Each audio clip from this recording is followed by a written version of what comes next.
The Season 16 Plunderpass. Is it good? Is it bad? Is it worth leveling up? And should I buy the premium pass? These are the questions I aim to help you answer today by taking a closer look at all of the Plunderpass rewards and showing you what they actually look like in game to help you decide if it's something you're interested in or not. Just to make things a little bit more watchable, we're going to be going through everything level by level, checking out all of the items, and then at the end we'll take a look at all of the set items together. Starting at level 1, the very first item we unlock is the Oyster's Prize Hull. Level 2 unlocks the Dusty Hair of Boneward Blade. Honestly, this hair is a lot better than I thought it was going to be based off the picture that we see in the Plunderpass. At level 5, we get the Makeup of Bone and Blade, which has some Reaper's runes on it, but I don't know what it says. If you do, make sure to let me know. At level 10, we get the Castaway of Buried Secrets title and the awesome Oyster's Prize Cannon Flare. Level 13 unlocks the Oyster's Prize Capstan, the Flag of Bone and Blade at level 15, the Lower Mask of Boneward Blade and the Upper Mask of Boneward Blade are both unlocked at level 17,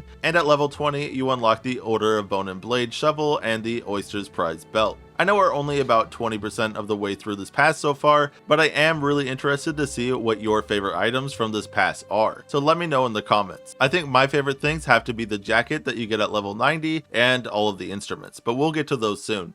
At level 22 on the Plunderpass, we'll get the Belt of Boneward Blade. At level 23, we get the Oyster's Prize Flag, the Crested Hat of Boneward Blade at level 25. I think that this one is a really unique and interesting cosmetic, but I just have no clue how to make it look good with an outfit. At level 30, we have the Gloves of Boneward Blade and the Oyster's Prize Wheel. The Shirt of Boneward Blade at level 33, the Hull of Bone and Blade at 36, and both the Dress of Boneward Blade and the Oyster's Prize Eye Patch at level 40. We get the Boots of Boneward Blade at 43, and then once we get all the way to level 50, we get the Shipmate of Buried Secrets title, the Oyster's Prize Cannon, and the Forge of the Bonesmith Eye Patch, which I think is especially cool because it's actually part of an outfit that the Bonesmith wears down in the Reaper's Lair, the guy that you buy all of the Skeleton Curse cosmetics from. There's actually another part of this outfit later on in this pass at level 100, but we also got his belt and his hook hand in the Season 13 Plunderpass, so it's cool to see it all kind of come together. We start seeing the instruments with the Order of Bone and Blade Concertina unlocked at level 51, the Trousers of Boneward Blade at 55, and then both the Order of the Bone and Blade Banjo and the Oyster's Prize Figurehead at level 60.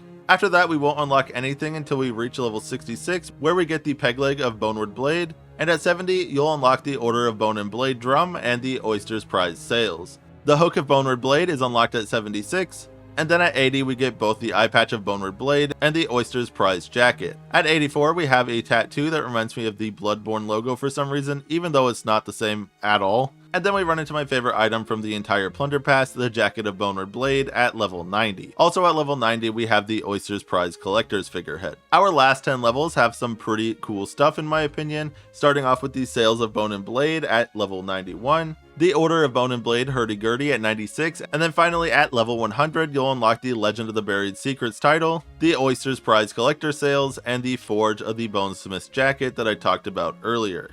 I do want to mention, just in case you don't know, that any rewards with this green border are Pirate Legends exclusives, meaning that you will only get these if you are already Pirate Legend or reach Pirate Legend at some point during the season. Now that we've checked out everything individually, let's take a look at all the sets put together. Starting out with the Boneward Blade outfit, here's an example of what the dress variant of the outfit could look like. I do want to note that the Crested Hat of Boneward Blade does seem to remove your hair completely regardless of what hair you have equipped. And here's an example of what the jacket variant of the outfit could look like with the other mask.